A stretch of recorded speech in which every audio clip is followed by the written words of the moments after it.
ನಮಸ್ಕಾರ ವಿದ್ಯಾರ್ಥಿಗಳೇ, ನನ್ನ ಹೆಸರು ಅಜಿತ್, ನಿಮ್ಮ ಗಣಿತ ಶಿಕ್ಷಕ. ನಾವು ನಿನ್ನೆವರೆಗೆ ಏನು ಮಾಡಿದ್ವಿ, ಬಹುಪದೋಕ್ತಿಯ ಪಾಠವನ್ನು ಮುಗಿಸಿದ್ವಿ ಮತ್ತು ಅದರ ಹಿಂದಿನ ವರ್ಷದ ಪರೀಕ್ಷೆಯ ಕೆಲವೊಂದು ಪ್ರಶ್ನೆಗಳನ್ನು ನಾವು ಮಾಡಿದ್ವಿ. ನಿಮಗೆ ಅದೆಲ್ಲ ಅರ್ಥವಾಗಿದೆ ಅಂತ ತಿಳ್ಕೊಂಡಿದ್ದೀವಿ. ನಿಮಗೇನಾದರೂ ಸಂದೇಹಗಳಿದ್ದರೆ ಕೇಳಬಹುದು. ಇದರಿಂದ ನಾವು ಮುಂದೆ ಓದವರೆದು ಹೊಸ ಪಾಠವನ್ನು ಸ್ಟಾರ್ಟ್ ಮಾಡೋಣ. ಹೊಸ ಪಾಠವನ್ನು ಆರಂಭಿಸೋಣ. ಯಾವುದು ಹೊಸ ಪಾಠ? ಎರಡು ಚರಾಕ್ಷರಗಳಿರುವ ರೇಖಾತ್ಮಕ ಸಮೀಕರಣಗಳ ಜೋಡಿಗಳು. ಮೂರನೇ ಪಾಠ ಇದು. ಅಂದರೆ ಈಗೇನಿದೆ, ಎರಡು ನೀವು ರೇಖಾತ್ಮಕ ಸಮೀಕರಣ ನೋಡಿ, ಎರಡು ಚರಾಕ್ಷರ ಇರು. ಎರಡು ಚರಾಕ್ಷರದ್ದು ಮೂಲ ರೂಪ ನಿಮ್ಗೆ ಗೊತ್ತಿದೆ. ಹೇಗಿರ್ತದೆ ಮೂಲ ರೂಪ? ಎರಡು ಚರಾಕ್ಷರಗಳಿರುವ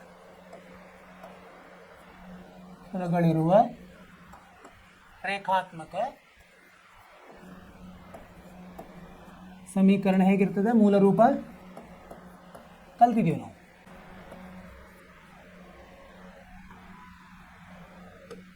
ಹೇಗಿರ್ತದೆ ಮೂಲ ರೂಪ? ಮೂಲ ರೂಪ AX ಸಂಕಲನ BY ಸಂಕಲನ C 0ಗೆ ಸಮ. ಇದು ಮೂಲ ರೂಪ. ಈಗ ನಮಗೆ ಅವ್ರು ಏನು ಹೇಳಿದ್ರೆ, ಎರಡು ಚರಾಕ್ಷರಗಳಿರಬೇಕು. ಅಂದರೆ ಎರಡು ಅಂದರೆ ಜೋಡಿ ಅಂತ ಹೇಳಿದ್ದಾರೆ. ಜೋಡಿ ಅಂದರೆ ಇದನ್ನೇನು ಮಾಡೋಣ ಅಂತ, ಎರಡು ಥರ ನಾವು ಸಮೀಕರಣ ಬರೀಬೇಕು. ಜೋಡಿ ಅಂದರೆ ಹೆಂಗೆ ತೊಗೋಬೋದು ನಾವು? ಜೋಡಿ ಅಂದರೆ ಒಂದನೇದ್ದು A1X ಸಂಕಲನ B1Y ಸಂಕಲನ C1. ಎರಡನೇದ್ದು ಇದು A2X ಸಂಕಲನ B2Y ಸಂಕಲನ C2. ಈ ಥರ ಬೇರೆ ಬೇರೆ ತಗೋ, ಇವು ಜೋಡಿ ಆಗುತ್ತೆ. ಅರ್ಥವಾಯಿತು? ಸೊ ಇದರ ನಡುವಿನ ಸಂಬಂಧ, ಇದನ್ನು ರೇಖಾಗಣಿತೀಯ ಅದನ್ನು ಹೇಗೆ ನಾವು ಬಿಡಿಸೋದು, ಮತ್ತು ಎಕ್ಸ್ ಮತ್ತು ವಾಯ್ಗಳನ್ನು ಅವು ಯಾವುದು ಒಂದೇ ಇದು ಬರ್ತದೆ, ಉತ್ತರ ಬರ್ತಲ್ಲ, ಅವನ್ನ ಕಂಡುಹಿಡಿಯೋದು. ಸೊ ಇಲ್ಲೆಲ್ಲ ಅವನ್ನ ನಾವು ಕಲಿತೀವಿ. ಒಂದು ನಕ್ಷೆಯ ಮುಖಾಂತರ ಕಲಿತೀವಿ, ಒಂದು ಬೀಜಗಣಿತ ಮುಖಾಂತರನೂ ಕಲಿತೀವಿ. ಹೀಗಾಗಿ ಇಲ್ಲೊಂದು ಇದು ಇದೆ ನೋಡಿ. ಒಂದು ಜಾತ್ರೆಗೆ ಹೋದಾಗ ಏನಾಗಿದೆ, ಕೆಳಗಿನ ಒಂದು ಸಂದರ್ಭ ಇಂಥವು ನೀವು ಹೋಗಿರ್ತೀರಲ್ಲ, ನೀವು ಮಾಡಿರ್ತೀರಿ, ಎಲ್ಲೋ ಏನೋ ಎದುರಿಸಿರ್ತೀರಿ. ಏನಂತ ಹೇಳ್ತಾರೆ ಅವರು? ಅಖಿಲ ತನ್ನ ಹಳ್ಳಿಯಲ್ಲಿ ಒಂದು ಜಾತ್ರೆಗೆ ಹೋದಳು. ನೀವು ಹೋಗಿರ್ತೀರಿ ಜಾತ್ರೆ ಅಲ್ವಾ? ಅವಳು ದೈತ್ಯ ಚಕ್ರ ಅಂದರೆ ಜಾಯಿಂಟ್ ವೀಲ್ ಇರ್ತದಲ್ಲ, ದೊಡ್ಡದು ತಿರುಗೋದು, ಜಾಯಿಂಟ್ ವೀಲ್ದಲ್ಲಿ ಸವಾರಿ ಮಾಡಿ ಆನಂದಿಸಲು, ಬೇರೆ ಬೇರೆ ಆಟಗಳಿರ್ತಲ್ಲ, ಅದರಲ್ಲಿ ಒಂದು ಜಾಯಿಂಟ್ ವೀಲ್ ಆನಂದಿಸಲು ಅಂದರೆ. ಮತ್ತು ಹೂಪ್ಲಾ ಅಂದರೆ ಇದನ್ನು ನೀವು ಒಂದು ರಿಂಗ್ ಇರ್ತದೆ, ಅದು ಬೀಸಾಕಿದ್ರೆ ನಿಮಗೆ ಅದು ಎದ್ರ ಮೇಲೆ ಬೀಳ್ತದೆ, ಅದು ನಿಮಗೆ ಬಹುಮಾನ ಅಂತ ಕೊಡ್ತಾರೆ. ಅದು ಒಂದು ಹೂಪ್ಲಾ.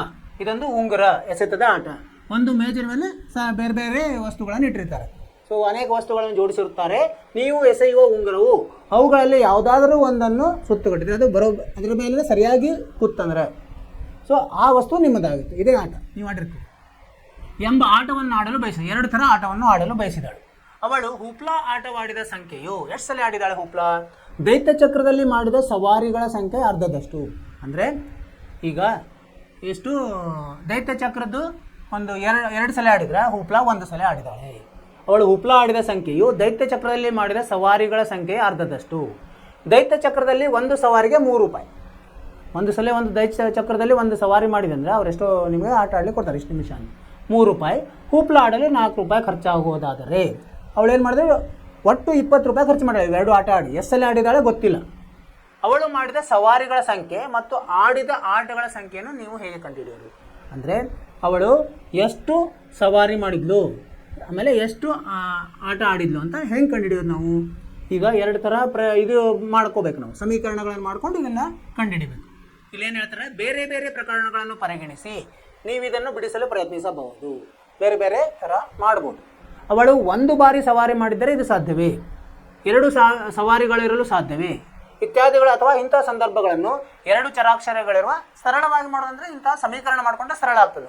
ಬರೀ ನಾವು ಹಿಂಗೆ ಊಹೆ ಮಾಡ್ತಾ ಹೋದರೆ ನಮಗೆ ಕಷ್ಟ ಆಗ್ತದೆ. ಎರಡು ಚರಾಕ್ಷರಗಳಿರುವ ರೇಖಾತ್ಮಕ ಸಮೀಕರಣಗಳಲ್ಲಿ ಪ್ರತಿನಿಧಿಸಬಹುದು ಎಂಬುದು 9ನೇ ತರಗತಿಯಲ್ಲಿ ನೋಡಿ. ಇಂಥ ಪ್ರಕರಣ ಇದ್ದರೆ ನಾವು ಚರಾಕ್ಷರಗಳ ಪ್ರತಿನಿಧಿಸಬಹುದು.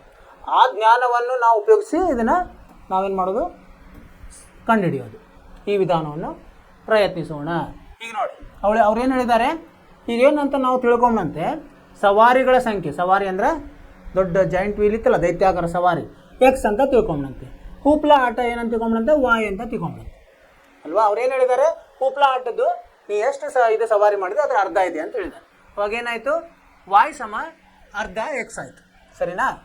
ಆಮೇಲೆ ಇನ್ನೊಂದು ಏನು ಹೇಳಿದ್ದಾರೆ ಅವರು, ಎಷ್ಟು ದುಡ್ಡು ಖರ್ಚು ಮಾಡಿದ ಅದ್ರ ಮೇಲೂ ಒಂದು ಸಮೀಕರಣ ಬರ್ತದೆ ನನಗೆ. 3x ಸಂಕಲನ 4y ಅಂದರೆ ಇದು ಉಪ್ಲಾ ಆಟಕ್ಕೆ 3 ರೂಪಾಯಿ, ಉಪ್ಲಾ ಆಟಕ್ಕೆ 4 ರೂಪಾಯಿ ಇದೆ ಅಲ್ವಾ, 3x ಅಲ್ವಾ, ಸವಾರಿಗೆ 3 ರೂಪಾಯಿ ಇದೆ, ದೈತ್ಯಾಕಾರ ಸವಾರಿಗೆ 3 ರೂಪಾಯಿ ಇದೆ. 3 ಗುಂಡ್ಲೆ ಎಕ್ಸ್ ಸಂಕಲನ 4 ಗುಂಡ್ಲೆ y ಅಂದ್ರೆ ಹೂಪ್ಲಾ ಆಟದ ಬೆಲೆ ಎಷ್ಟಿದೆ 4, ಒಂದ್ಸಲ ಹೇಳಿದ್ರೆ 4 ರೂಪಾಯಿ. ಸೊ 3x ಸಂಕಲನ 4y ಸಮ 20 ರೂಪಾಯಿ. ಟೋಟಲ್ ಆಕೆ ಎಷ್ಟು ಖರ್ಚು ಮಾಡಿದ್ರೆ 20 ರೂಪಾಯಿ ಖರ್ಚು ಮಾಡಿ. ಹೀಗೆ ಎರಡು ನಮಗೆ ಸಮೀಕರಣ ಬಂದಿದೆ. ಈ ಎರಡು ಸಮೀಕರಣಗಳನ್ನು, ಎರಡು ಚರಾಕ್ಷರಗಳನ್ನು ನಾವು ಬಿಡಿಸಬಹುದು. ಈ ಜೋಡಿ ಸಮೀಕರಣಗಳಿಗೆ ಪರಿಹಾರಗಳನ್ನು ಕಂಡುಹಿಡಿಯಲು ನಮಗೆ ಸಾಧ್ಯವೇ? ಮಾಡಬಹುದು. ಸೊ ಇಲ್ಲಿ ಅವು ಎರಡು ಥರ ನಾವು ಮಾಡ್ಬೋದು. ಒಂದನೇದ್ದು ನಕ್ಷೆಯ ಸಹಾಯದಿಂದ. ನೀವು ನಕ್ಷಾ ಒಂದು ಇದು ಪುಟ ಸಿಗ್ತದಲ್ಲ, ಅದರಲ್ಲಿ ನೀವು ಮಾಡಿದ್ದೀರಿ, ಹೋದ ವರ್ಷವೇ ನೀವು ಹೇಗೆ ಮಾಡಬೇಕು ಮಾಡಿದ್ದೀರಿ, ಅದನ್ನು ಇಲ್ಲಿ ಉಪಯೋಗಿಸಿ, ಆ ಜ್ಞಾನವನ್ನು ಉಪಯೋಗಿಸಿ ನಾವು ಈ ಲೆಕ್ಕಗಳನ್ನು ಮಾಡ್ಬೋದು. ಸರಿನಾ? ನೋಡೋಣ.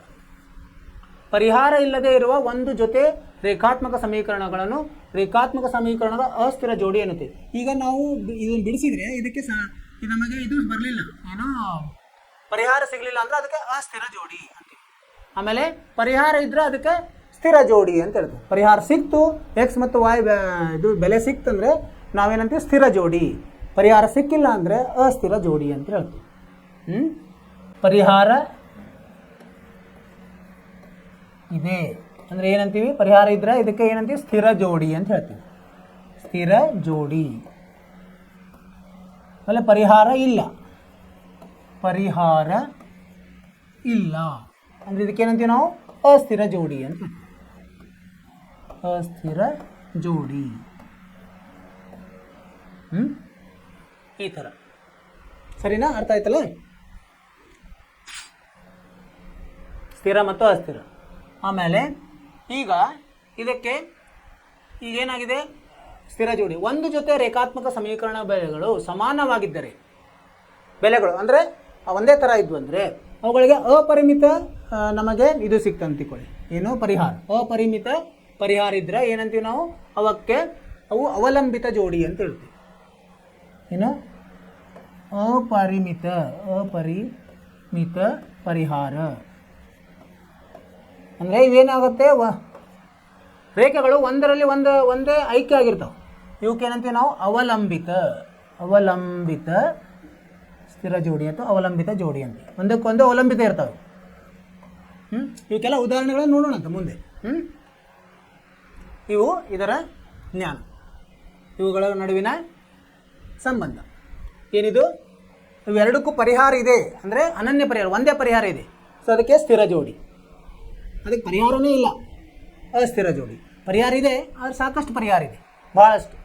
ಅಪರಿಮಿತ, ಅವಕ್ಕೇನಂತೀವಿ ನಾವು? ಅವಲಂಬಿತ ಜೋಡಿ. ಅರ್ಥವಾಯಿತು? ಇದರ ಮೇಲೆ ಮುಂದೆ ಹೋಗೋಣಂತೆ.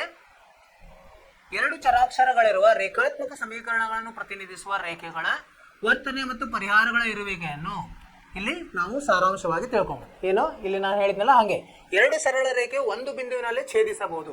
ಇದು ಹೆಂಗಾಗತ್ತಂದ್ರೆ ಇದು ಒಂದೇ ಪರಿಹಾರ, ಇದು ಈ ಥರ ಬರ್ತದೆ.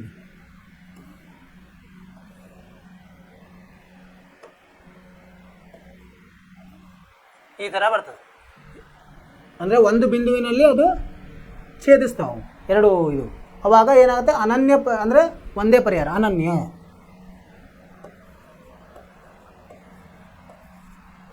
ಅನನ್ಯ ಪರಿಹಾರ ಮತ್ತು ಸ್ಥಿರ ಪರಿಹಾರನೇ ಇಲ್ಲಪ್ಪ. ಅದು ಎಂಥದ್ದು? ಸಮಾಂತರವಾಗಿರ್ತಾವೆ, ಅಸ್ಥಿರ ರೇಖೆಗಳು ಸಮಾಂತರವಾಗಿರ್ಬೋದು. ಇಂಥ ಪ್ರಕರಣದಲ್ಲಿ ಸಮೀಕರಣಕ್ಕೆ ಇದು ಎಲ್ಲಿ ಬರ್ತದೆ? ನಾವು ನಕ್ಷೆಯನ್ನು ರಚಿಸಿದಾಗ ಗೊತ್ತಾಗ್ತದೆ. ಸೊ ಇವು ಹೆಂಗಿರ್ತಾವೆ ಅಂದರೆ ಸಮಾಂತರ ರೇಖೆಗಳು ಹೆಂಗಿರ್ತಾವೆ? ಒಂದಕ್ಕೊಂದು ಛೇದಿಸೋದಿಲ್ಲ. ಈ ಥರ ಇರ್ತದೆ. ಎರಡನೇದ್ದು ಈ ಥರ ಎರಡನೇದ್ದು. ಇದು ಒಂದನೇದ್ದು. ಇದು ಏನು ಸಂಗತಿ.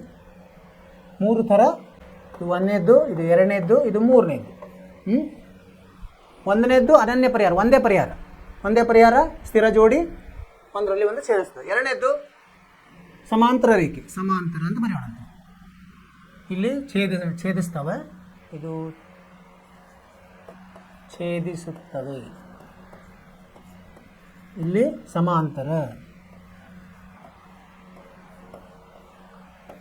ಅಂದರೆ ಏನು? ಇದಕ್ಕೆ ಪರಿಹಾರನೇ ಇಲ್ಲ. ಎಕ್ಸ್ ಮತ್ತು ವೈ ಬೆಲೆಗಳನ್ನು ಕಂಡುಹಿಡಲಿಕ್ಕೆ ಆಗೋಲ್ಲ. ಮೂರನೇದು ಹೆಂಗಿದೆ, ರೇಖೆಗಳು ಐಕ್ಯಗೊಳ್ಳುವುದು, ಒಂದರಲ್ಲಿ ಒಂದಿರ್ತವೆ, ಐಕ್ಯಗೊಳ್ಳಬಹುದು. ಇಂಥ ಪ್ರಕರಣ ಸಮೀಕರಣಗಳಿಗೆ ಅಪರಿಮಿತ ಸಂಖ್ಯೆಯ ಪರಿಹಾರಗಳಿರುತ್ತದೆ. ಈ ಥರ ಹೆಂಗಿರ್ತಾವೆ ಅಂದರೆ ಅವು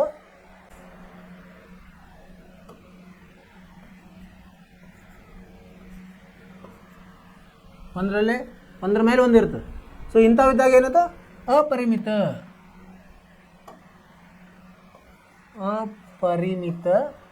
ಇಲ್ಲಿ ಬರ್ದಿದ್ವಿ, ಅಪರಿಮಿತ ಪರಿಹಾರ, ಅವಲಂಬಿತ ಜೋಡಿ.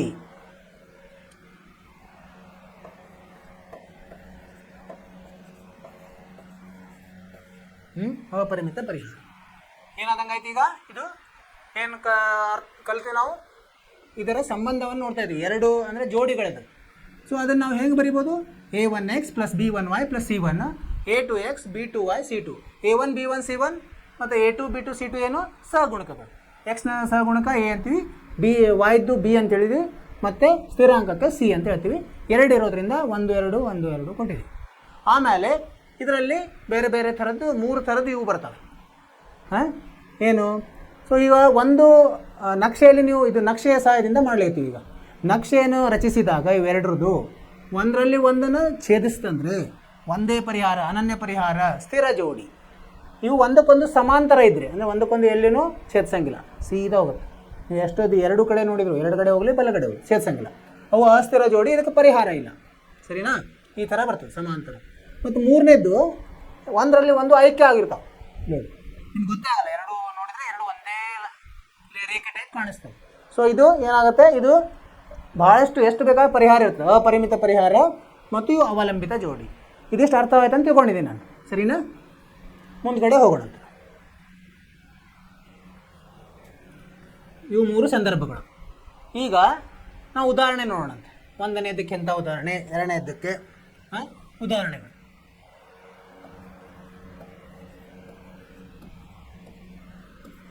ಉದಾಹರಣೆ ಒಂದನೇದು ಯಾವುದು, ಅನನ್ಯ ಪರಿಹಾರ.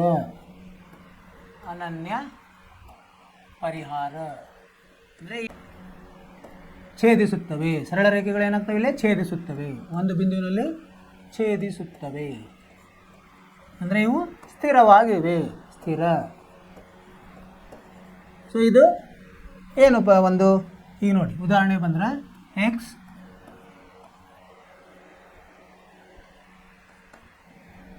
ವ್ಯವಕಲನ 2y = 0. ಆಮೇಲೆ ಇನ್ನೊಂದು ಮತ್ತು 3x ಸಂಕಲನ 4y ವ್ಯವಕಲನ 20 0ಗೆ ಸಮ. ಇವೆರಡು ಈ ಜೋಡಿಗಳು ಒಂದನೇದಕ್ಕೆ ಯಾವುದು, ಅನನ್ಯ ಪರಿಹಾರ, ಸ್ಥಿರ ಜೋಡಿಗಳು. ಅಂದರೆ ಒಂದರಲ್ಲಿ ಒಂದು ಛೇದಿಸ್ತಾವೆ ಇವು. ಎರಡನೇದು ಇದು ಹೆಂಗೆ ಬರ್ತದೆ ಅಂದರೆ ಮುಂದಿನ ನಾವು ಸಹಗುಣಕಗಳ ಸಹಾಯದಿಂದ ಕಂಡುಹಿಡಿಯುವ, ಅದನ್ನು ಮುಂದೆ ನಾನು ನಿಮಗೆ ವಿವರಿಸ್ತೀನಿ. ಈಗ ಬರೀ ಉದಾಹರಣೆಗಳನ್ನು ನೋಡೋಣ. ಎರಡನೇದು ಯಾವುದು, ಪರಿಹಾರವಿಲ್ಲದ್ದು, ಪರಿಹಾರವಿಲ್ಲ ಮತ್ತು ಸಮಾಂತರ ರೇಖೆಗಳು, ಸಮಾಂತರ ರೇಖೆಗಳು ಮತ್ತು ಇವು ಅಸ್ಥಿರ ರೇಖೆಗಳು. ಇದಕ್ಕೆ ಉದಾಹರಣೆ ಯಾವುದು, ಎಕ್ಸ್ ಸಂಕಲನ 2y ವ್ಯವಕಲನ 4 0ಗೆ ಸಮ ಮತ್ತು 2x ಸಂಕಲನ 4y - 12 ಇದು 0ಗೆ ಸಮ. ಅರ್ಥವಾಯಿತು? ಇದು ಒಂದು. ಸೊ ಇವು ಏನು, ಇದಕ್ಕೆ ಪರಿಹಾರ ಇಲ್ಲ. ಅಂದರೆ ನೀವು ಎಕ್ಸ್ ಮತ್ತು ವಾಯ್ದು ಮೌಲ್ಯಗಳನ್ನು ಕಂಡುಹಿಡಲಿಕ್ಕೆ ಆಗೋದಿಲ್ಲ. ಇವೆರಡಕ್ಕೂ ಏನು ಸಾಮಾನ್ಯ ಇರೋ ಎಕ್ಸ್ ಮತ್ತು ವಾಯ್ ವ್ಯಾಲ್ಯೂ ಕಂಡುಹಿಡಲಿಕ್ಕೆ ಆಗಲ್ಲ. ಆಮೇಲೆ ಇವು ಸಮಾಂತರ ರೇಖೆ ಆಗಿರ್ತವೆ ನೀವು ನಕ್ಷೆಯಲ್ಲಿ ರಚಿಸಿದಾಗ, ಮತ್ತು ಇವು ಅಸ್ಥಿರ ಇರ್ತದೆ. ಮೂರನೇದು ಯಾವುದು, ಅಪರಿಮಿತ ಪರಿಹಾರ. ಎಷ್ಟು ಬೇಕಾದಷ್ಟು ಪರಿಹಾರ ಸಿಗ್ತವೆ. ಅಪರಿಮಿತ ಪರಿಹಾರ ಮತ್ತು ಇವು ಏನಾಗುತ್ತೆ, ಐಕ್ಯವಾದ ರೇಖೆಗಳು, ರೇಖೆಗಳು ಮತ್ತು ಇವು ಅವಲಂಬಿತ, ಒಂದಕ್ಕೊಂದು ಅವಲಂಬ ಆಗಿರ್ತವೆ, ಅವಲಂಬಿತ. ಇದಕ್ಕೆ ಉದಾಹರಣೆ ಯಾವುದು, 2x ಸಂಕಲನ 3y ವ್ಯವಕಲನ 9 0ಗೆ ಸಮ ಮತ್ತು 4x ಸಂಕಲನ 6y ವ್ಯವಕಲನ 18 0ಗೆ ಸಮ. ಇವು 3 ಉದಾಹರಣೆಗಳು. ಅರ್ಥವಾಯಿತು? ಈ ಜೋಡಿಗಳು ಇವು 3 ಸಂದರ್ಭಕ್ಕೆ ಉದಾಹರಣೆ. ಸರಿ, ಇದರಿಂದ ಮುಂದೆ ಹೋಗೋಣ ನಾವು. ಈಗ ನಾವೊಂದು ಕೋಷ್ಟಕ ನೋಡೋಣ, ಅಂದರೆ ಎಲ್ಲ ನೀವು ನೆನಪಿಡಲಿಕ್ಕೆ ಸರಳವಾಗೋದು. ಇಲ್ಲಿ ನೋಡಿ, ಇದನ್ನು ನೀವು ನೋಡ್ಕೊಳ್ಳಿ. ಇಲ್ಲಿ ನಾವು ಹೆಂಗೆ ನೆನಪಿಡ್ಬೇಕಂದ್ರೆ ಅದು ಸಹಗುಣಕಗಳಿಂದ ನೆನಪಿಡಬೇಕು. ಇಲ್ಲಿ ಹೇಳ್ತೀನಿ ನಿಮ್ಗೆ ಏನಪ್ಪ ಅಂದರೆ, ಸೊ ನಾವೀಗ ಎಲ್ಲ 3 ಉದಾಹರಣೆಗಳಲ್ಲಿ ಅನುಪಾತ ತೊಗೋಬೇಕು. ಏನು ಅನುಪಾತ ತೊಗೋಬೇಕು? A1 ಭಾಗಲಬ್ಧ A2, B1 ಭಾಗಲಬ್ಧ B2, C1 ಭಾಗಲಬ್ಧ C2 ಬರೆದುಕೊಂಡು ಅವುಗಳ ಬೆಲೆಗಳನ್ನು ಹೋಲಿಸ್ಬೇಕು. ನಾವು ಹೋಲಿಸಿದಾಗ ಏನೇನು ಬರ್ತದೆ ನೋಡೋಣ. ಈಗ ನೋಡಿ, ಒಂದನೇದ್ರಲ್ಲಿ ಇಲ್ಲಿ ಎ ಎಷ್ಟಾಗುತ್ತೆ? A1 ಅಂತ ಬರೆಯೋಣ. A1 1, B1 -2, ವಾಯ್ಕಿರೋದು B1, C ಇಲ್ಲ ಇಲ್ಲಿ, C1 0. ಇಲ್ಲಿ ಏನಾಯಿತು? A1 3, B1 A2 ಅಂತ ಬರೀಬೇಕು. ನಾವು ಎರಡನೇದು ಅಂದ್ಕೊಂಡು A2 ಬರೀಬೇಕಾಗಿತ್ತು. ಇಲ್ಲಿ A2 ಬರೀಬೇಕು, A2 B2 ಬರೀಬೇಕು. A2 B2 ಎಷ್ಟು? 4, C2 ಇದೆ ಎಷ್ಟು? -20 ಇದೆ. ಅದೇ ಥರ ಇವಕ್ಕೆಲ್ಲ ಬರೀಬೇಕು ನಾವು. ಇಲ್ಲಿ ಏನಾಯಿತು? A1 1, B1 2, C1 ಎಷ್ಟು? -4. ಇಲ್ಲಿ A2 2, B2 4, C2 -12. ಸರಿ, ಇಲ್ಲಿ ಮೂರನೇದ್ರಲ್ಲಿ A1 ಎಷ್ಟು? 2, B1 3, ಆಮೇಲೆ C1 -9. ಇಲ್ಲಿ A2 4, B2 6 ಮತ್ತು C2 -18. ಈ ಥರ ಬರ್ಕೊಂಡು ಇದರ ಅನುಪಾತ ತಗೋಬೇಕು. ಒಂದನೇ ಸಂದರ್ಭದಲ್ಲಿ ಏನಾಗುತ್ತೆ ನೋಡೋಣ. ಒಂದನೇ ಸಂದರ್ಭದಲ್ಲಿ A1 ಭಾಗಲಬ್ಧ A2 ಎಷ್ಟಾಗುತ್ತೆ? A1 1 ಇದೆ, A2 3 ಇದೆ, 1/3. B1/B2 ಅದು B1 ಭಾಗಲಬ್ಧ B2 ತೊಗೊಂಡಾಗ ಏನಾಗುತ್ತೆ? B1 -2 ಇದೆ, ಆಮೇಲೆ B2 ಎಷ್ಟಿದೆ? 4 ಇದೆ, ಅಂದರೆ -1/2 ಆಯಿತು. C1/C2 ಏನಾಯಿತು? 0 ಆಯಿತು. 0/-20 ಅಂದರೆ 0 ಆಯಿತು. ಅಂದರೆ ಏನಾಯ್ತು ಇಲ್ಲಿ? ಇವು ನೋಡಿ, A1/A2, B1/B2 ಎಲ್ಲ ಬೇರೆ ಬೇರೆ ಇದೆ. ಅಂದರೆ A1/A2 ಸಮವಿಲ್ಲ, ಅದಕ್ಕೆ B1/B2ಗೆ ಅದು ಸಮವಿಲ್ಲ. C1/C2 ಎರಡು ಸಮ ಇಲ್ಲ, ಮೂರನೇದು ನೋಡೋ ಕಾರಣನೇ ಇಲ್ಲ. ಸೊ ಇದು ಬರ್ತದೆ. ಸೊ ನಾವೇನು ಹೇಳ್ಬೇಕೀಗ? A1/A2 ಒಂದನೇ ಇದರಲ್ಲಿ ಏನಾದರೂ A1/A2 B1/B2ಗೆ ಸಮವಿಲ್ಲ. ಅಂತಹ ಸಂದರ್ಭದಲ್ಲಿ ಇವು ಎಂತಾಗಿರ್ತವೆ? ಇವು ಸರಳ ರೇಖೆಗಳನ್ನು ನಕ್ಷೆಯಲ್ಲಿ ರಚಿಸಿದಾಗ ಛೇದಿಸುವ ರೇಖೆಗಳಾಗ್ತವೆ ಮತ್ತು ಇದು ಒಂದೇ ಪರಿಹಾರ ಇರ್ತದೆ. ಈ ಕೋಷ್ಟಕವನ್ನೇ ನೆನಪಿಡಿ. ಕೋಷ್ಟಕ 3.1 ಇದು ಒಂದಾಯ್ತು. ಇದೇ ಥರ ಎರಡನೇದು ಮಾಡಿದಾಗ ಏನಾಗುತ್ತೆ? ಇಲ್ಲಿ ಎರಡನೇದು ಇಲ್ಲೇ ಮಾಡ್ತೀನಿ. ಈಗ A1/A2 ಎಷ್ಟು ಬರ್ತದೆ? A1/A2 ಎಷ್ಟು ಬರ್ತದೆ? 1/2, 1 ಭಾಗಲಬ್ಧ 2 ಆಗ್ತದೆ. ಇಲ್ಲಿ ನೋಡಿ, 1 2. B1/B2 2 ಭಾಗಲಬ್ಧ 4 ಅಂದರೆ 1 ಭಾಗಲಬ್ಧ 2 ಆಯಿತು. ಮತ್ತು ಮೂರನೇದ್ರಲ್ಲಿ ಏನಾಗುತ್ತೆ? C1/C2 ಏನಿದೆ? C1 ಎಷ್ಟಿದೆ? -4/-12 ಅಂದರೆ 1 ಭಾಗಲಬ್ಧ 3. ಇಲ್ಲೇನಾಯಿತು? A1/A2 ಅಂದರೆ ಇದು ಮೂರನೇದಲ್ಲ, ಇದಾಗಿದೆ. ಮೂರನೇದು ಮಾಡ್ತೀವಿ, x+2 ಮೂರನೇದು. ಅಂದರೆ ಇಲ್ಲೇನಾಯಿತು? A1/A2 ಇಲ್ಲಿ ನಾವು ಇಲ್ಲಿ ಕೋಷ್ಟಕದಲ್ಲಿ ಹಾಕಿದಾಗ A1/A2 1/2 ಬಂದಿದೆ. ಸರಿ, B1/B2 ಎಷ್ಟು ಬಂದಿದೆ? ಅದು 1/2 ಬಂದಿದೆ. 2/4 ಅಂದರೆ 1/2 ಇದ್ದಾನೆ. 2 ಅಂದರೆ 2. ಮತ್ತು ಇದು C1/C2 -4 ಅಂದರೆ -4 ಭಾಗಲಬ್ಧ -12 ಅಂದರೆ 1/3 ಬಂದು. ಅಂದರೆ ಇಲ್ಲಿ A1/A2 ಸಮ B1/B2, C1/C2ಗೆ ಸಮವಿಲ್ಲ. ಅಂಥ ಸಂದರ್ಭದಲ್ಲಿ ಏನಾಗ್ತದೆ? ಇವು ಸಮಾಂತರ ರೇಖೆ, ಇದಕ್ಕೆ ಪರಿಹಾರವಿಲ್ಲ. ಈ ಥರ. ಅದೇದು ಮೂರನೇದು ನೋಡಿದಾಗ ಏನಾಗುತ್ತೆ ಅಂದರೆ ಇಲ್ಲಿ 3 ಇಲ್ಲಿ 2 ಆಗಿದೆ, ಸ್ವಲ್ಪ ಬದಲೇ ಆಗಿದೆ. ಈ ಜೋಡಿಗಳನ್ನು A1/A2 ಎಷ್ಟಾಯಿತು? 2 ಭಾಗಲಬ್ಧ 4, B1/B2 3 ಭಾಗಲಬ್ಧ 6, ಆಮೇಲೆ C1/C2 ಋಣ 9 ಭಾಗಲಬ್ಧ 11. ಇವನ್ನ ಸರಳೀಕರಣಗೊಳಿಸಿದಾಗ ಇದು 1 ಭಾಗಲಬ್ಧ 2 ಆಗುತ್ತೆ, ಇದು 1 ಭಾಗಲಬ್ಧ 2 ಆಗುತ್ತೆ, ಇದು 1 ಭಾಗಲಬ್ಧ 2. 3 ಸಮ ಆಗುತ್ತೆ. ಈಗ 3 ಸಮ ಇದ್ರೆ ಏನು, ಅವು ಆಯ್ಕೆ ಆಗ್ತಾವೆ. ಒಂದರಲ್ಲಿ ಒಂದು ಆಯ್ಕೆ ಆಗ್ತದೆ. ಇದು ಇಲ್ಲಿ 3ನೇದು ಅಂದರೆ ಇಲ್ಲಿ 2ನೇದು ಅಂದರೆ ಇದು ಇದು ಇಲ್ಲಿ ಇದು ಇಲ್ಲಿ 3. ಇದಕ್ಕೇನು ಅಪರಿಮಿತ ಸಂಖ್ಯೆ ಪರಿಹಾರ ಅಂದರೆ ಇವು ಆಯ್ಕೆಗೊಳ್ತಾವೆ, ಪರಿಹಾರಗಳು ಅಪರಿಮಿತ ಇರ್ತಾವೆ. ಈ ಕೋಷ್ಟಕವನ್ನು ನೆನಪಿಡುತ್ತೆ. ಇದರ ಮೇಲೆ ನಿಮಗೆ ಲೆಕ್ಕಗಳು ಬರ್ತವೆ. ಸರಿ, ಈ ವಿಚಾರವಾಗಿ ನಾವು ಮುಂದ್ಗಡೆ ಹೋಗೋಣ. ಸೊ ಇದನ್ನು ನೋಡಿದರೆ ಏನಾಗುತ್ತೆ, ಛೇದಿಸಿದರೆ ಏನಾಗುತ್ತೆ, ಛೇದಿಸಿದರೆ ಇವೆರಡು ಥರ ಇತ್ತಂದರೆ ಮೂಲ ರೂಪದಲ್ಲಿ ಛೇದಿಸಿದರೆ A1 ಭಾಗಲಬ್ಧ A2 B1 ಭಾಗಲಬ್ಧ B2ಗೆ ಸಮವಿಲ್ಲ. ಆಯ್ಕೆಗೊಂಡರೆ 3 ಒಂದಕ್ಕೊಂದು ಸಮ ಇದೆ. A1 ಭಾಗಲಬ್ಧ A2 ಅಂದರೆ ಅನುಪಾತ, B1 ಅನುಪಾತ B2, C1 ಅನುಪಾತ C2, 3 ಒಂದಕ್ಕೊಂದು ಸಮ ಇದೆ. ಈಗ 2 ಸಮ ಇದ್ದು 1ಕ್ಕೆ ಸಮ ಇಲ್ಲ ಅಂದರೆ ಅದಕ್ಕೆ ಏನಂತೀವಿ ನಾವು, ಸಮಾಂತರ. ಸಮಾಂತರ ಅಂದರೆ ಇವಕ್ಕೆ ಪರಿಹಾರವಿಲ್ಲ. ಇದು ನೀವು ವಿಲೋಮ ಮಾಡಿದ್ರೂ ಇದು ನಮಗೆ ಇದು ಆಗುತ್ತೆ. ಈಗ ಅಂದರೆ ನಾವು A2 ಅನುಪಾತ A1 ತೊಗೊಂಡು B2 ಅನುಪಾತ B1, C2 ಅನುಪಾತ C1 ತೊಗೋಬೋದು. ಅವಾಗೂ ಇದೇ ಉತ್ತರ. ಇಲ್ಲಿ ಒಂದು ಉದಾಹರಣೆ ಇದೆ ನೋಡಿ, ಈ ಉದಾಹರಣೆಯನ್ನು ತೊಗೊಂಡಂತೀಗ. ಉದಾಹರಣೆ 1 ಏನು ಕೊಟ್ಟಿದ್ದಾರೆ, ಒಂದು ಜೋಡಿ ಕೊಟ್ಟಿದ್ದಾರೆ. ಅವರು x ಸಂಕಲನ 3y ಸಮಯದಕ್ಕೆ 6.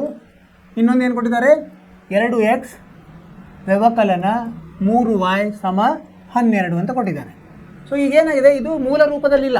ಇದನ್ನು ಮೊದಲು ಮೂಲ ರೂಪಕ್ಕೆ ತೊಗೋಬೇಕು. ಮೂಲ ರೂಪ ಹೆಂಗೆ, ಇದು ಬಲಗಡೆಯಲ್ಲಿ 0 ಆಗಬೇಕು.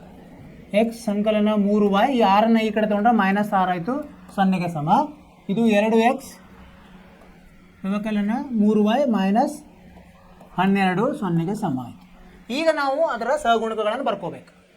A1 ಸಮ 1, B1 ಸಮ 3, C1 ಸಮ -6. ಸರಿ, ಇಲ್ಲಿ A2 ಸಮ 2, B2 ಸಮ ಋಣ 3, C2 ಸಮ ಋಣ 12. ಇವು ಸಿಕ್ಕ ಮೇಲೆ ನಾವು ಅನುಪಾತಗಳನ್ನು ತಗೊಳ್ಳೋದು. ಅನುಪಾತಗಳು A1/A2 ಎಷ್ಟು ಬರ್ತದೆ, A1 ಎಷ್ಟಿದೆ, 1 ಇದೆ, A2 2 ಇದೆ. B1/B2, B1 ಅನುಪಾತ B2 ಎಷ್ಟು ಬರ್ತದೆ, B1 3 ಇದೆ, B2 ಋಣ 3 ಇದೆ. ಅಂದರೆ ಇದು 3 ಕ್ಯಾನ್ಸಲ್ ಆಗಿ ಋಣ 1 ಉಳಿತು. C1 ಅನುಪಾತ C2 ಎಷ್ಟು ಬರ್ತದೆ, C1 ಎಷ್ಟಿದೆ, -6 ಇದೆ, ಇದು -12 ಇದೆ. ಅಂದರೆ ಇದು 1/2 ಆಯಿತು. ಈಗೇನಾಯ್ತು ಹೇಳಿ, ಇದನ್ನು ನೋಡಿದಾಗ ಇವು ಈಗ A1/A2 ಸಮವಿಲ್ಲ, B1/B2 ಇವೆರಡು ಸಮ ಇಲ್ಲ, C1/C2 ನೋಡೋ ಕಾರಣವಿಲ್ಲ. ಸೊ ಈ ಸಂದರ್ಭದಲ್ಲಿ ಏನಾಗುತ್ತೆ, ಎರಡು ಸಮ ಇಲ್ಲ ಅಂದರೆ ಈ ಸರಳ ರೇಖೆಗಳು ಒಂದರಲ್ಲಿ ಒಂದು ಬಿಂದುವಿನಲ್ಲಿ ಛೇದಿಸುತ್ತದೆ. ಅಂದರೆ ಈ ರೇಖೆಗಳು ಒಂದು ಬಿಂದುವಿನಲ್ಲಿ ಛೇದಿಸುತ್ತವೆ. ಒಂದು ಬಿಂದುವಿನಲ್ಲಿ ಛೇದಿಸುತ್ತವೆ. ಆಮೇಲೆ ಇದಕ್ಕೆ ಅನನ್ಯ ಪರಿಹಾರ ಅಂದರೆ ಒಂದೇ ಪರಿಹಾರ, ಅನನ್ಯ ಪರಿಹಾರ. ಸೊ ಈಗ ನಾವು ಹೇಗೆ ಇದನ್ನು ಕಂಡುಹಿಡಿಯೋದು, ನಕ್ಷೆ ಮುಖಾಂತರ. ಅಂದರೆ ನಕ್ಷೆಯನ್ನು ರಚಿಸಬೇಕು. ನಕ್ಷೆಯನ್ನು ಹೇಗೆ ರಚಿಸಬೇಕು, ಇದನ್ನು ವಾಯಿಗೆ ಸಮ ಮಾಡ್ಕೋಬೇಕು. ಎರಡೂ ಹೂಗಳನ್ನು ಇಲ್ಲಿ ನೋಡಿ ಮಾಡಿದೆ, ವಾಯಿಗೆ ಸಮ ಮಾಡ್ಕೋಬೇಕು. ಒಂದನೇದು ವಾಯಿಗೆ ಸಮ ಮಾಡಿದಾಗ 6 ಋಣ x ಭಾಗಲಬ್ಧ 3 ಆಗುತ್ತೆ. ಇಲ್ಲಿ ಎಕ್ಸ್ದ ಯಾವುದೋ ನೀವು ಮೌಲ್ಯಗಳನ್ನು ಹಾಕಿದಾಗ y ಮೌಲ್ಯ ಬರ್ತದೆ. x 0 ಹಾಕಿದಾಗ ಏನಾಗುತ್ತೆ, 6 ಋಣ 0, 6 ವ್ಯವಕಲನ 0 ಭಾಗಲಬ್ಧ 3 ಅಂದರೆ 6/3 ಅಂದರೆ 2 ಆಗುತ್ತೆ. 6 ಹಾಕಿದಾಗ ಏನಾಗುತ್ತೆ, x 6 ವ್ಯವಕಲನ 6 ಏನಾಗುತ್ತೆ, 0 ಆಗ್ತದೆ. 0/3 ಅಂದರೆ 0 ಆಗ್ತದೆ. ಅಂದರೆ ಈಗ ನೀವು ಸರಳ ರೇಖೆ ರಚಿಸಲು ಎಷ್ಟು ಬೇಕು, ಮಿನಿಮಮ್ ಅಂದರೆ ಕಡಿಮೆ ಅಂದರೆ 2 ಬಿಂದುಗಳು ಬೇಕಾಗ್ತದೆ. ಹೀಗಾಗಿ 2 ಬಿಂದುಗಳನ್ನು ತಗೊಳ್ಳೋದು. ಈಗ ನೋಡಿ, ಅದೇ ಥರ ಇನ್ನೊಂದು ಇದನ್ನು ವಾಯಿಗೆ ಸಮ ಮಾಡೋಣ. ವಾಯ್ ಅಂದರೆ ಇದನ್ನು ಆ ಕಡೆ ತೊಗೊಂಡು ಹೋದರೆ ಏನಾಗುತ್ತೆ, ಇದು ಇಲ್ಲಿ ವಾಯ್ ಏನಾಗುತ್ತೆ, ವಾಯನ್ನು ಆ ಕಡೆ ತೊಗೊಂಡು ಹೋದರೆ 3y ಸಮ 2x -12 ಆಯಿತು. y = 2x -12/3 ಆಗುತ್ತೆ. ಸೊ ಇಲ್ಲಿ ಆ ಥರ ಮಾಡಿಕೊಂಡು ಅದರಲ್ಲಿ ಎಕ್ಸ್ನ ಮೌಲ್ಯವನ್ನು ತೆಗೆದುಕೊಂಡು 2 ಬಿಂದುಗಳು, ವಾಯ್ದ 2 ಬಿಂದುಗಳನ್ನು ಕಂಡುಹಿಡಿಯೋದು. ಅದನ್ನು ನೀವು ಈ ನಕ್ಷಾಪುಟದಲ್ಲಿ ರಚಿಸಿದ್ರಂದರೆ ಏನಾಯ್ತು ನೋಡಿ, ಈಗ ಇವು ಒಂದು ಬಿಂದುವಿನಲ್ಲಿ ಛೇದಿಸಿದ್ವು ಅಲ್ವಾ, ಅದನ್ನು ನಾವಿಲ್ಲಿ ಸಾಧಿಸಿದ್ವಿ. ಇದಕ್ಕೆ ಅನನ್ಯ ಪರಿಹಾರ. ಅಂದರೆ ಒಂದೇ ಪರಿಹಾರ. ಎಲ್ಲಿ ಛೇದಿಸ್ತಲ್ಲ ಅದರ ಆ ಎಕ್ಸ್ ಮತ್ತು ವೈ ಇದ್ದೇ ಇದಕ್ಕೆ ಪರಿಹಾರ ಆಗ್ತದೆ. ಇಲ್ಲಿ ನೋಡಿ, ಎಲ್ಲಿ ಛೇದಿಸಿದವು? 6 ಮತ್ತು 0ಯಲ್ಲಿ ಛೇದಿಸಿದೆ. ಈ 6 ಮತ್ತು 0ಯಲ್ಲಿ ಛೇದಿಸಿದ್ರಿಂದ ನಾವು ಪರಿಹಾರ ಏನಂತ ಹೇಳ್ಬೋದು? ಎಕ್ಸ್ನ ಬೆಲೆ 6, ವೈನ ಬೆಲೆ 0 ಅಲ್ಲಿ ಛೇದಿಸಿದೆ. ಈ ಥರ ನಾವು ಕಂಡುಹಿಡಿಯೋದು.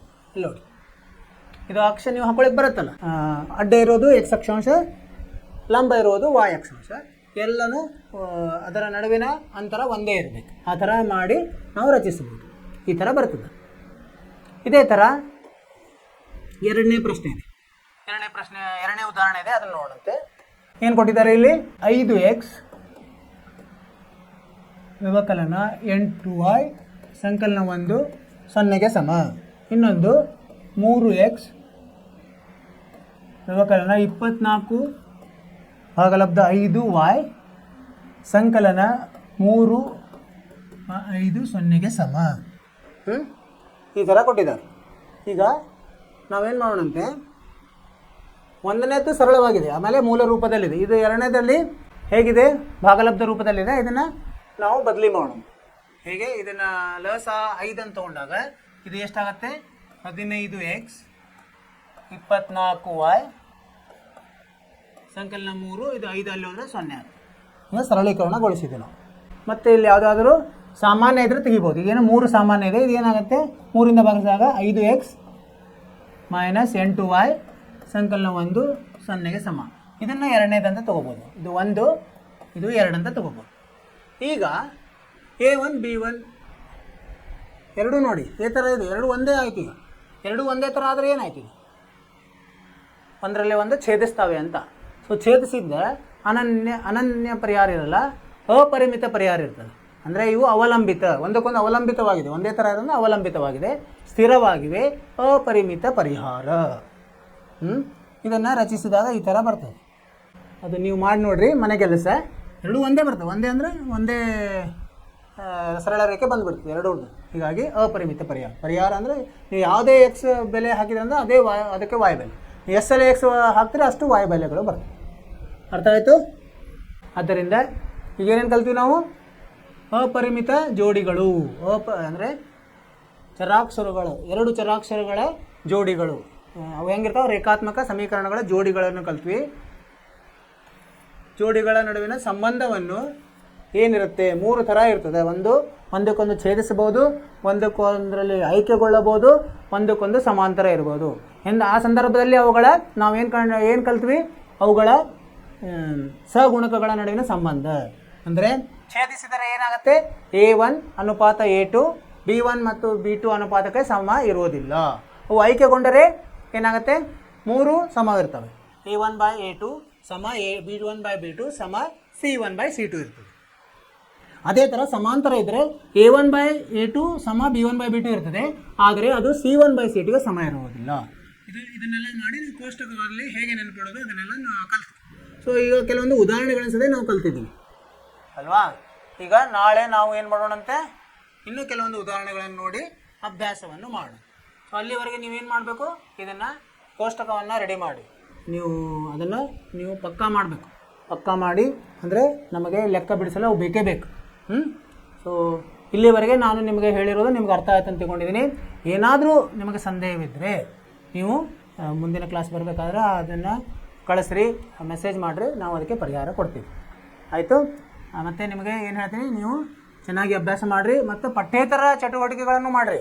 ಆಟ, ಹೊರಗಡೆ ಹೊರಾಂಗಣ ಆಟ, ಮೊಬೈಲ್ ಆಟ ಅಲ್ಲ, ಹೊರಾಂಗಣ ಆಟವನ್ನು ಆಡಬೇಕು. ನಿಮ್ಮ ಆರೋಗ್ಯವನ್ನು ಚೆನ್ನಾಗಿ ಇಟ್ಕೋಬೇಕು. ನೀವು ಮನಸ್ಸು ಚೆನ್ನಾಗಿರುತ್ತೆ, ಆರೋಗ್ಯ ಚೆನ್ನಾಗಿದ್ದರೆ ಮನಸ್ಸು ಚೆನ್ನಾಗಿರುತ್ತೆ ಅಲ್ವಾ?